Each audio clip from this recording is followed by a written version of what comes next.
Hi, I'm Dr. Kimberly Mendoza, and I will be your professor for this class. I know for some of you, this is like the first time you've ever done any kind of doctorate work. For others of you, maybe you're transferring a class or two, and so this isn't your first, rodeo. But either way, I just want to make sure that we're on the same page, and so that as you go through this course, you feel that you are supported and you know exactly what is happening.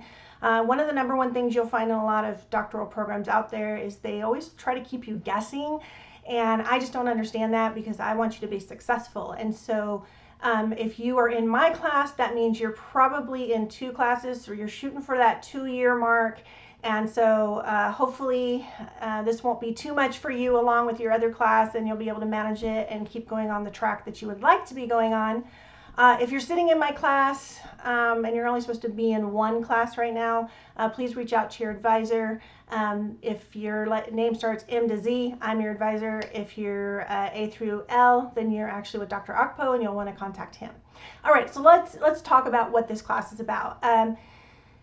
Why in the world do you need to take an intercultural, leadership class? Well, one of the biggest things is the world is very diverse now, and no matter what, though, even if everybody, let's say, has the same skin color or has the same religious background or whatever, there are always other elements to everybody in the room. In other words, I'm a white woman, but another white woman is not exactly like me. We don't have the same personality. We don't necessarily have the same taste in music. We don't necessarily have the same outlook on life. It could be any race, and we're both Christian. That does not mean that we have the same denominational background. We may have the same foundation, but the way we see certain things may or may not be okay. And so my point being that no matter what interaction you have, no matter if everybody in the room looks like you or doesn't, does not mean that you all process the same way and you all think the same way. You all come from different generations. So it can be age. It could literally be how you were raised. Maybe one of you was spanked and one of you wasn't. And so the reality is, as you become a leader, you will encounter people that are not like you. There is no carbon copy of you out there. And chances are that's probably a good thing. I know it is for me. And so we have to learn how to interact with people that aren't necessarily exactly like we are. What does that look like? And so that's what this class is ultimately about, is learning how to navigate all the various different personalities that are in the room so that you don't offend, so that you can get the best out of your workers, so that you can basically just be a really good leader. And so that's what we want to do in this course. I'm just going to quickly go through the syllabus with you just because I want to make sure, like I said, we're all on the same page and you understand what the expectation is. Now, one of the biggest differences between a master's and a doctorate degree is research. That is the biggest difference. And the level of it, I'm sure, you might read the same book in your master's level as your doctorate. The difference is in your master's level, you may get all semester to read that book. In a doctorate level, you might be reading that book in 2 weeks. So just kind of putting it out there, that is kind of the expectation. Now, I will give you a little gift in that don't feel like you have to read every single word on the page. If you do that, you will struggle. I learned this very early in my doctorate program, and it saved me, is that you learn to kind of skim the content, look at the headers, read the first sentence of a paragraph and the last sentence of the paragraph, which should tell you everything that's in that paragraph. And then if it's exactly what you're looking for whatever it is you're writing, then you really dig into that portion. There will be elements and times where you might have to read the whole book as the book is written, but most of the time you can do what I just said. And that way, when you have multiple books at the same time, you're not feeling overwhelmed by what you're reading. The other thing is you're going to be doing a lot of research. So I may tell you, I need you to read chapter 1 and 2 of some book, but you also have to go out and do some research on your own. So you'll collect a lot of articles along the way. One of the things I said in orientation, and if you're in this class, you're also logged into orientation as well, or you have taken it at some point, is that you want to start thinking right now what your specialization, what your dissertation is going to be on. Because when I ask you to go find different articles on, I think this week you have to get articles on worldviews, different worldviews. So that could be in religion, that could be in education, that could be within a museum, wherever we're talking about, whatever your expertise is, in the hospital. Okay, so that's the 4 specializations. I finally hit them all. Okay. If that's where your specialization lies and you have to do worldviews, why not do worldviews in the area that you're most interested in? I know there was one student I talked to, and she may or may not be in here, who wanted to do stuff with special needs. Well, that's a worldview, and there are different worldviews on special needs. There are different understandings of that. And so finding articles, I didn't ask you to go get worldviews specifically to a certain topic. I asked you to go get 2 articles on worldviews. Well, why not collect articles that are within your discipline? And the more you do that, you start to build this summary of articles that when you get to candidacy, you will have had all these articles that you've been kind of weeding through, which will hopefully kind of help you narrow down your topic.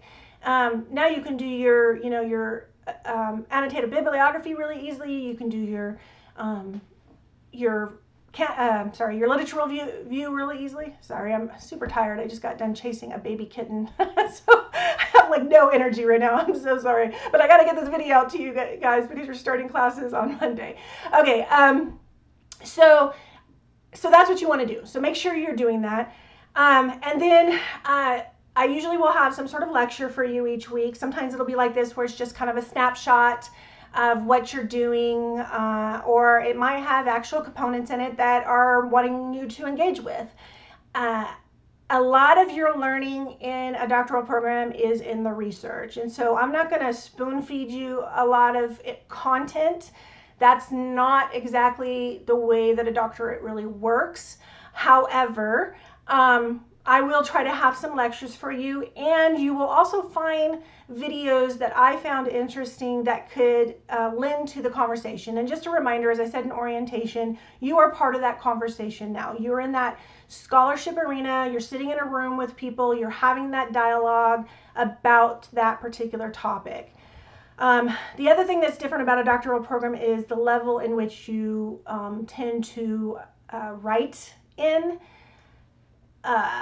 It needs to have good grammar, and I'll be honest, bigger words, better words, if you've ever read anybody's dissertation, it's super boring.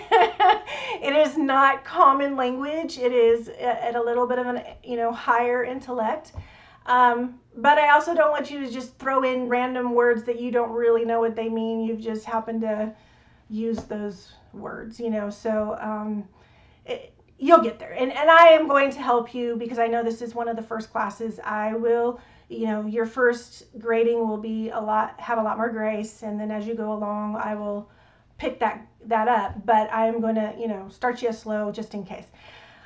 So there are always videos for you to watch. And then you will have a discussion every week. It's very important, except for I think there might not be a discussion in week 7 and 8. I think I gave you those off so you could finish up your final project. But you need to engage by Wednesday. I know that's right in the middle of the week, and that's not how undergraduate and masters always are. But in a doctoral program, there needs to be plenty of time for people to respond with research. So your first assignment is always going to be due, that discussion is always going to be due on Wednesday. And then you have Sunday at midnight to respond to the others. And I think I told you to respond to at least 3 other people. Your responses cannot be, oh, I really like how that sounds. No, they have to have some sort of research attached to them as well. Whether the research is based on our reading, on something maybe I lectured on, maybe one of the videos, you have to bring those components into your answers. You cannot just answer off the cuff. You always, always, always, always cite in a doctoral program, okay? So make sure that you're pulling information from these different components and areas. And that's really important. And then, of course, always do APA because that's leadership. Leadership is APA. And if you don't know how to do that, you can purchase an APA formatting, or you can just look it up on Al Purdue. That's what I use, OWL space PURDUE, and then type in APA, and then it'll find it on Google, and it'll give you examples and all of that. And then there's programs nowadays that you guys, like if you have Grammarly, I think it'll actually cite it for you. If you're within our catalog, library catalog, it actually, when you do an article, it will cite it for you in APA format. Be careful on that though, because I've noticed that it's not completely correct in how it does it. So you may have to double check it before you just plug it in. And I'll kind of show you along the way if you're missing something on that.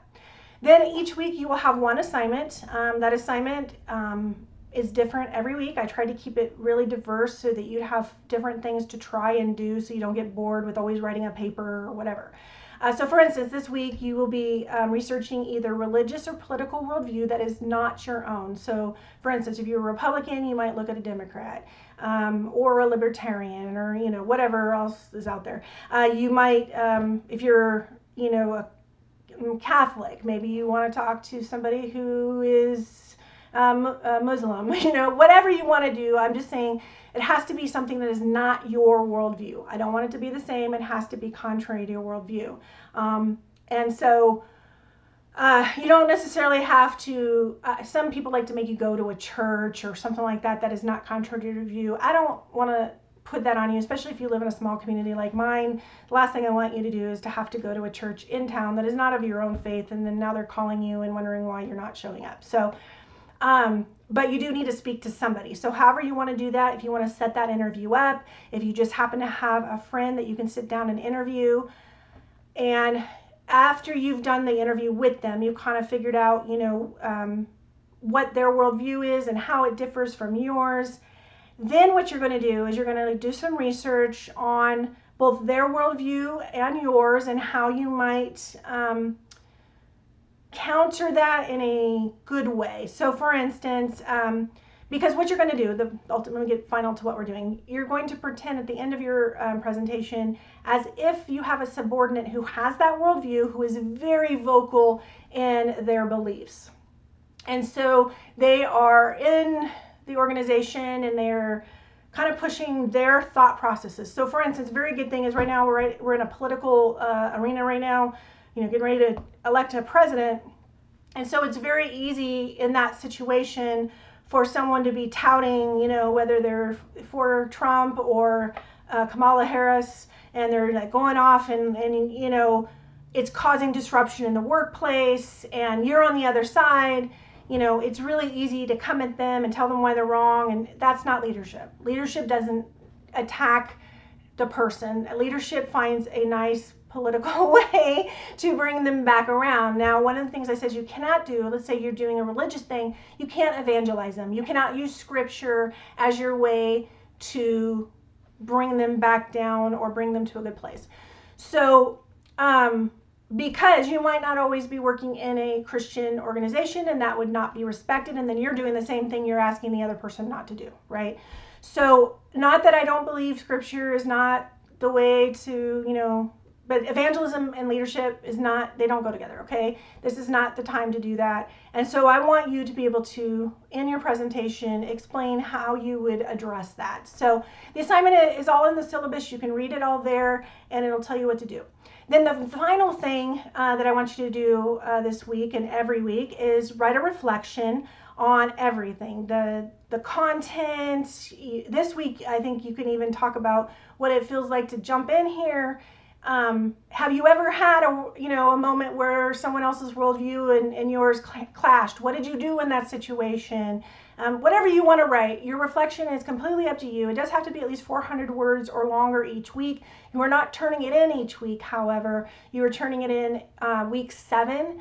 But please don't wait till week 7 to write it. Just make it part of your weekly Sunday afternoon where you're writing out your reflection or something, because if I can tell it's been in one sitting, I will give it a 0. So please do what you're supposed to do, line it out and all of that.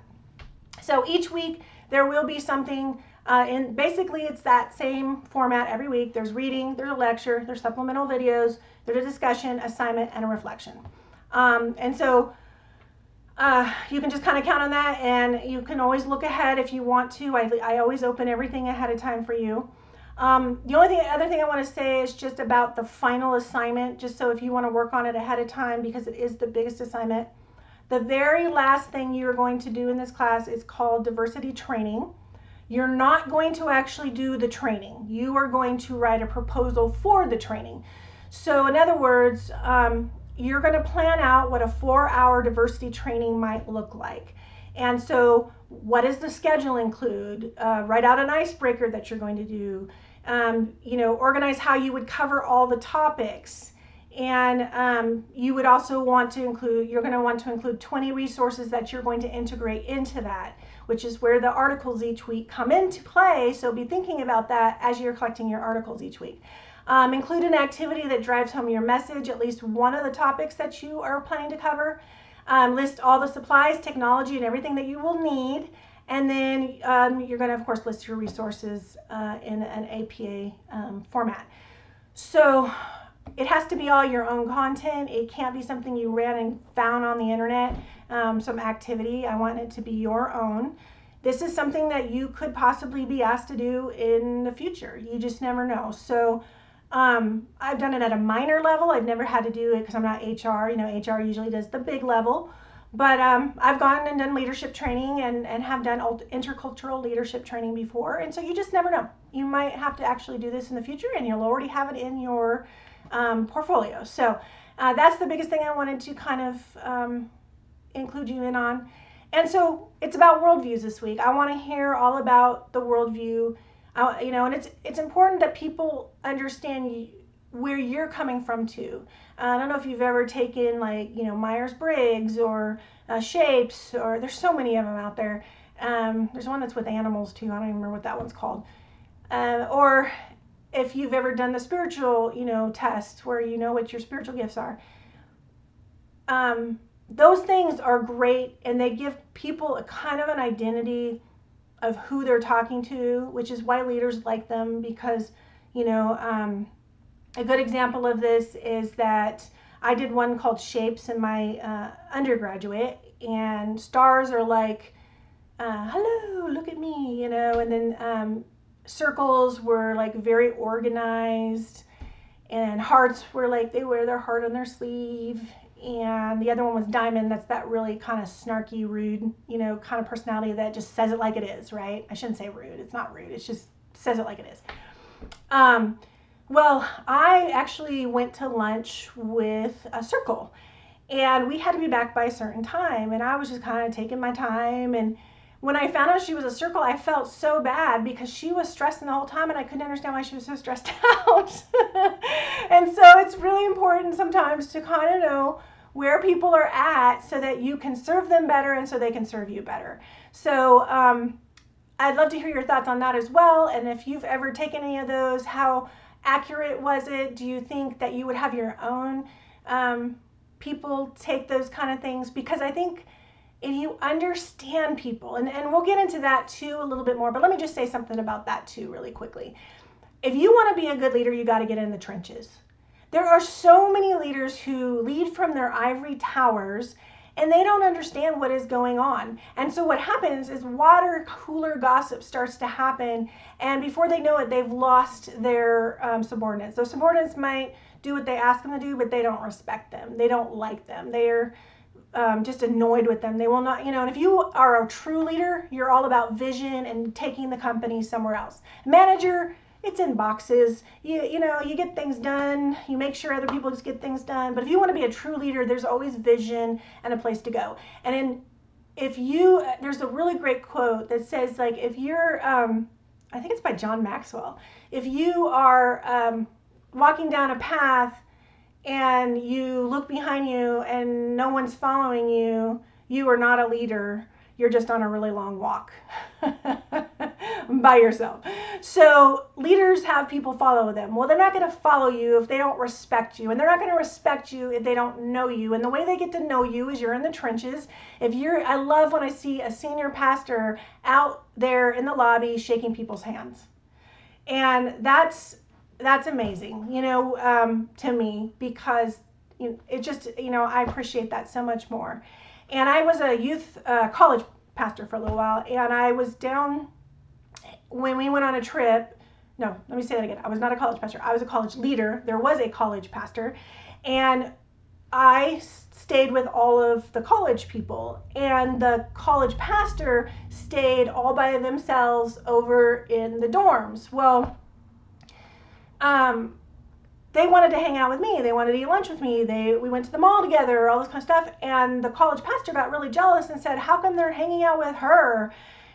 And I wanted to say, it's because I'm in the trenches. I'm hanging out with them, and therefore we have developed a relationship and they want to hang out with me. Now, there's a fine line in leadership where you don't want to cross it.